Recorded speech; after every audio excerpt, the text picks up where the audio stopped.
सौतन की सुहागरात पार्ट 2। धूमधाम से शादी करने के बाद समर्थ और देविका घर आते हैं। घर पर सब उनका स्वागत करते हैं और सौम्या उनकी सुहाग रात का इंतजाम करती है। समर्थ और देविका दोनों अपने रूम में बैठे बातें कर रहे होते हैं। तब देविका कहती है, सुनिए, आप इतना दूर क्यों बैठे हैं? नहीं, कुछ नहीं, बस थोड़ा सा थक गया हूँ। अगर आप कहें तो मैं आपका सर दबा दूं? नहीं, रहने दो, आप भी तो थकी होंगी। देविका आगे बढ़ते हुए कहती है, थक तो गई हूँ पर आपकी सेवा करना पहला धर्म है मेरा। देविका झट से समर्थ के पैर पकड़कर दबाने लगती है।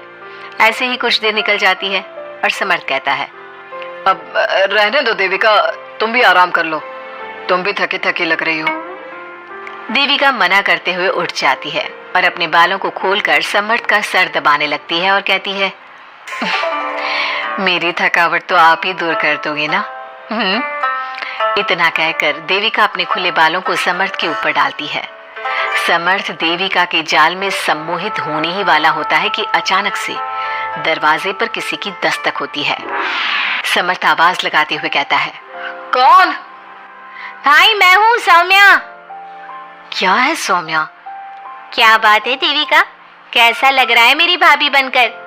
कुछ बात आगे बढ़ी या नहीं? बात आगे बढ़ती कैसे? तू जो आ गई कबाब में हड्डी। अच्छा जल्दी बता, किस लिए आई थी? सौम्या ठिठोली करते हुए कहती है, क्या बात है देविका, बहुत जल्दी हो रही है। वैसे मैं तो दूध का गिलास देने आई थी। आखिर मेरी सहेली की सुहाग रात में कोई कमी नहीं होनी चाहिए। देविका दूध का ग्लास लेते हुए जल्दी से दरवाजा बंद कर लेती है और पीछे मुड़कर देखती है तो समर्थ तो सो चुका था। देविका समर्थ को उठाते हुए कहती है, सुनिए समर्थ जी, उठ जाइए ना, सौम्या दूध देने आई थी, इसे पी लीजिए फिर आप सो जाना। समर्थ नींद में उठता है और दूध पीकर फिर से सो जाता है।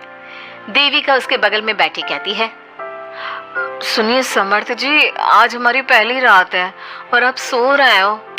समर्थ नींद में ही कहता है, देविका मैं बहुत थक गया हूँ, मुझे बहुत तेज नींद आ रही है, तुम भी सो जाओ। सोने के लिए तो पूरी रात पड़ी है, आप उठिए ना और कुछ देर मुझसे बात तो करिए। देविका जिद करते हुए समर्थ को आधी नींद से उठा देती है। समर्थ उठकर बैठ जाता है और कहता है, बोलिए देविका जी, आपका हुक्म सर आंखों पर। सुनिए, मैंने सुना है कि पति अपनी पत्नी को पहली रात कोई तोहफा देता है, आप मेरे लिए कुछ नहीं लाए क्या?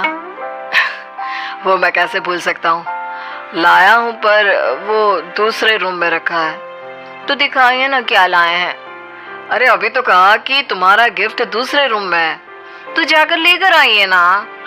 अगर अभी गया तो घर के सब लोग जाग जाएंगे और 10 तरह के सवाल जवाब करेंगे, मैं सुबह दिखाता हूँ ना।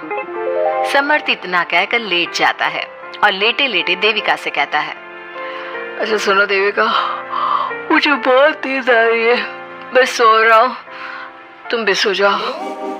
देविका समर्थ की बात सुनकर कहती है, आपको तो हमारी पहली रात की कुछ पड़ी ही नहीं है।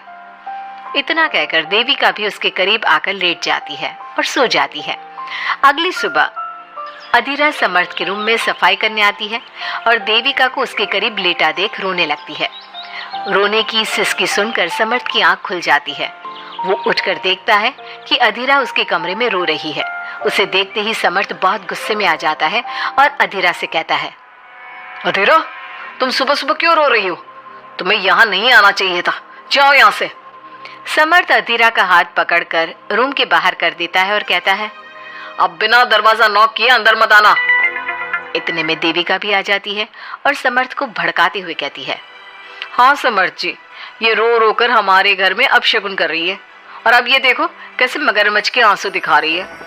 इतना कहकर देविका अधीरा का हाथ पकड़कर घसीटती है और कहती है, अब क्या रोती रहेगी या कुछ काम भी करेगी? मुफ्त में रोटियां तोड़ने को नहीं मिलेगी यहाँ पर, चल उठ यहाँ से और कुछ काम कर। अधीरा वहां से उठकर रोते रोते चली जाती है और जाकर रसोई में सबके लिए चाय बनाती है और चाय जाकर पहले अपनी सास को देती है। चाय पीते ही मंजू अधीरा को गुस्से से कहने लगती है, लगता है मुझे मारने की साजिश कर ली है। अरे अभी तक तूने ढंग की चाय बनाना नहीं सीखा। इतनी मीठी चाय बनाई है कि कहीं मैं शुगर की बीमारी से मर ही ना जाऊं। अरे जा जाकर तू मर कहीं। अधीरा मंजू की बात सुनकर दुखी होती है। इतने में सौम्या वहां आ जाती है और कहती है, ये लो, महारानी अभी यहीं बैठी है और मैं पूरे घर में देख आई। अरे ओ महारानी, यहाँ बैठकर किसका मातम मना रही हो? उठ यहाँ से और जाकर हमारे कपड़े धो, बहुत कपड़े पड़े हैं धोने को। अधीरा वहां से कपड़े धोने चली जाती है और बैठे बैठे खुद को कोसने लगती है। हे भगवान, मुझे उठा ले तो अच्छा है, मैं थक गई हूँ इस जिंदगी से। ऐसे ही कुछ दिन निकल जाते हैं। अब समर्थ भी अपने काम पर जाना शुरू कर देता है। एक शाम अधीरा घर के सारे काम करके अपने रूम में आराम कर रही थी और मंजू अधीरा को आवाज लगाते हुए कहती है, अरे ओ कलमुही, अगर आराम हो गया हो तो आकर मेरे पैर दबा दे।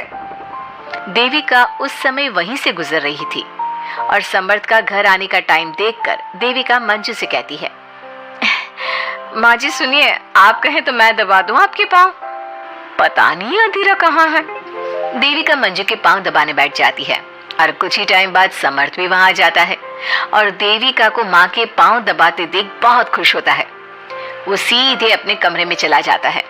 समर्थ को देख मंजू देविका से कहती है, अच्छा सुन, जा जाकर खाना लगा दे, और समर्थ थक कर आया है ऑफिस से, जाकर उसे पानी को पूछ ले। देविका उठकर समर्थ के लिए खाना लगा देती है और रात में समर्थ और देविका सोने की तैयारी करते हैं। समर्थ कहता है, अच्छा देविका सुनो ना, मेरे पास आकर बैठो जरा। अरे पापा, मैं बहुत थक गई हूँ, मुझे नींद आ रही है। अरे आओ तो सही, आज तो मैं माँ के पाँव दबाते देखकर बहुत अच्छा लगा।